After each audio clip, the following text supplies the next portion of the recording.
इयत्ता 7वी, विषय मराठी, पाठ 18, वदनी कवळ घेता. नमस्ते विद्यार्थी मित्रमैत्रिणींनो, कसे आहात? मजेत ना? चला, आज आपल्याला पाठ 18 बघायचा आहे, वदनी कवळ घेता. वदनी कवळ घेता. आता वदन म्हणजे काय, तर तोंड, आणि कवळ म्हणजे काय, घास. तर म्हणजेच काय की तोंडात घास घेताना कोणकोणत्या नियम अटींचं पालन आपण करायला हवं या संदर्भात मार्गदर्शन करणारा हा छानसा असा पाठ आहे. पाहूया पाठ. मुखी घास घेता करावा विचार, कशासाठी हे अन्न मी सेविनार. बघा, मुखी घास घेताना आपण सर्वांनीच हा विचार करायला हवा की हे जे ताटातलं अन्न आहे ते मी कशासाठी अन्नाचं ग्रहण करणार आहे. सेविनार म्हणजे काय, अन्न घेणं, ग्रहण करणं, जेवणं, त्याला सेविनार असं म्हटलं जातं. वेगवेगळ्या सांस्कृतिक आणि सामाजिक व कौटुंबिक समारंभात जेवणाला खूप महत्त्व असते.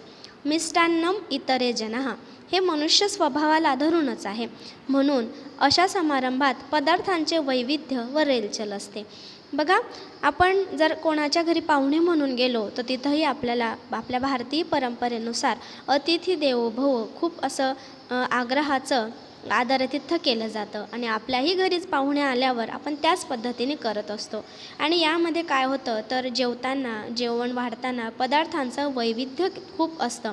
आता वैविध्य म्हणजे काय, वैविध्य म्हणजे विविधता, पदार्थांची विविधता खूप असते. यजमान आपल्याला आग्रह करून वाढतात, आपणालाही नाईलाज होतो आणि आपल्या ताटात अन्न शिल्लक राहतं. अशा वेळी फक्त अन्नच वाया जाते असे नाही, तर त्याबरोबर विविध घटकांचा अपव्यय होत असतो. अपव्यय म्हणजे काय, तर अपव्यय होणं म्हणजे वाया जाणं, नष्ट होणं.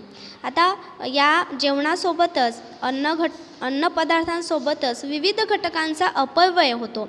अपव्यय कोणकोणत्या घटकांचा होतं तर वेळ, पैसा, त्या पदार्थ बनवण्यामागची मेहनत, श्रम, या विविध गोष्टींचंही सहज नासाडी होते आणि आपल्याला ते लक्षातही येत नाही. आज 31 डिसेंबर श्रुती जरा नाराजीनंच घरी आली. त्याचं कारणही तसंच होतं. वर्गात तिच्या मॅडमनी तिला नववर्षाचा संकल्प विचारला. इतरांपेक्षा वेगळा संकल्प सांगता न आल्यामुळं ती नाराज झाली. बघा, आपल्याला श्रुती नावाच्या मुलीसंदर्भातील एक गोष्ट या ठिकाणी दिलेली आहे की 31 डिसेंबर होता आणि ती त्या दिवशी शाळा सुटल्यावर जरा नाराजीनंच घरी आली. नाराजीचं कारण तिचं असं होतं की बघा, 31 डिसेंबर म्हणजे वर्षाचा शेवटचा दिवस असतो. दुसऱ्या दिवशी म्हणजे 1 जानेवारीपासून नवीन वर्ष सुरुवात होतं, आणि आपण त्या दिवशी 31 डिसेंबरच्या दिवशी नवीन वर्षासाठी एक नवीन संकल्प शाळेमध्ये विचारला जातो. तसाच वर्गातल्या मॅडमांनी तिला नवीन संकल्प विचारला, पण इतरांपेक्षा वेगळा संकल्प सांगता न आल्यामुळे ती स्वतःशीच जरा नाराज झालेली आहे. तशीच ती घरी आली आणि ताबडतोब आईबरोबर मावशीकडे गेली. मावशीकडे तिच्या मावस बहिणीचा वाढदिवस होता. झकास बेत होता.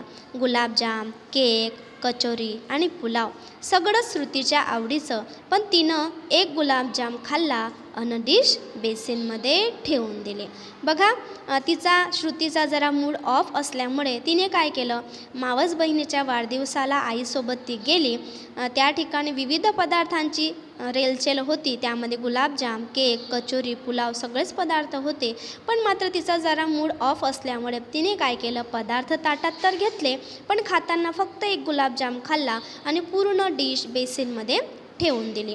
मावशीने ते बघितलं. श्रुती उपाशी राहील म्हणून तिच्या आईच्या कानावर घातलं. घरी आल्यावर आई श्रुतीला खूप रागावली. खायचं नव्हतं तर डिश मला का आणून दिली नाहीस, वगैरे वगैरे. मला नाही त्यातलं काही आवडलं, श्रुती रागातच म्हणाले. एव्हाना बाबाही आले. तेही श्रुतीला रागवले आणि त्यांनी तिला समजावलंसुद्धा. बघा, अशा पदार्थांची नासाडी होताना मोठ्यांनी लहान मुलांना वेळीच सांगणं हे खूप चांगली गोष्ट आहे, आणि तीच मावशीने केली. मावशीने श्रुतीच्या आईला सांगितलं की श्रुतीने काही न खाताच डिश बेसिनमध्ये ठेवली, आणि हे ऐकून आईलाही जरा वाईटच वाटलं आणि आईने तिला रागवलं आणि वडिलांनी, तिच्या बाबांनीही तिला रागवलं आणि समजावून सांगितलंसुद्धा.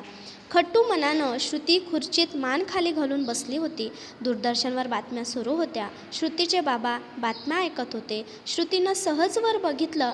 दूरदर्शनवर दाखवलेली मेळघाटमधील कुपोषित बालकं तिनं बघितली आणि लगेच विचारलं, बाबा, ही बालकं अशी वाळलेली का आहेत हो? बेटा, त्यांना पुरेसं जेवण मिळत नाही, त्यामुळे प्रोटीन्स, विटॅमिन्स, मिनरल्स त्यांना मिळत नाही, म्हणून अशी वाळलेली आहेत, बाबांनी सांगितलं.